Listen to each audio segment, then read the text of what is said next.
किसी गांव में एक साधु रहा करता था। वह जब भी नाचता था तभी बारिश होती थी। इसलिए गांव के लोगों को जब भी बारिश की जरूरत होती तब यह लोग उस साधु के पास जाते और उनसे अनुरोध करते कि वह नाचे। और जब वह नाचने लगते तो बारिश जरूर होती थी। कुछ दिनों बाद 4 लड़के शहर से गांव में घूमने आए। जब उन्हें यह बात पता चली कि किसी साधु के नाचने से बारिश होती है तो उन्हें यकीन नहीं हुआ।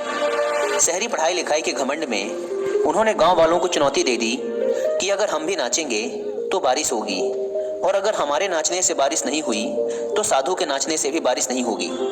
अगले दिन सुबह सुबह गांव वाले उन चारों लड़कों को लेकर साधु के कुटिया के पास पहुंचे। गांव वालों ने साधु को सारी बात बताई।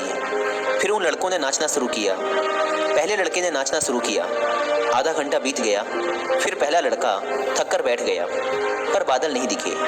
कुछ देर बाद दूसरे लड़के ने नाचना शुरू किया और 1 घंटे बीतते बीतते वह भी थक कर बैठ गया। बाकी दोनों लड़कों ने भी ऐसा ही किया, पर बारिश नहीं हुई। अब साधु की बारी थी। उसने नाचना शुरू किया।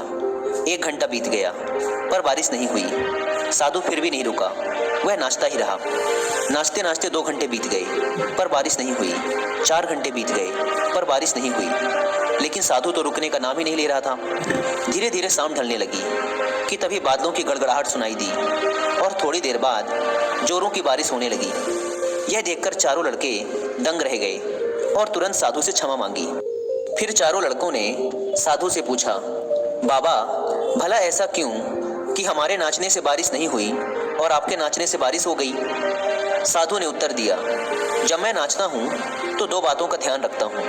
पहली बात तो मैं यह सोचता हूँ कि अगर मैं नाचूंगा तो बारिश को होना ही पड़ेगा, और दूसरी यह कि मैं तब तक नाचूंगा जब तक कि बारिश ना हो जाए। सफलता पाने वाले में भी यही गुण विद्यमान होता है। वे जिस काम को भी करते हैं उसमें उन्हें सफल होने का पूरा भरोसा होता है, और वह तब तक उस काम को करते हैं जब तक कि उसमें सफल ना हो जाएं।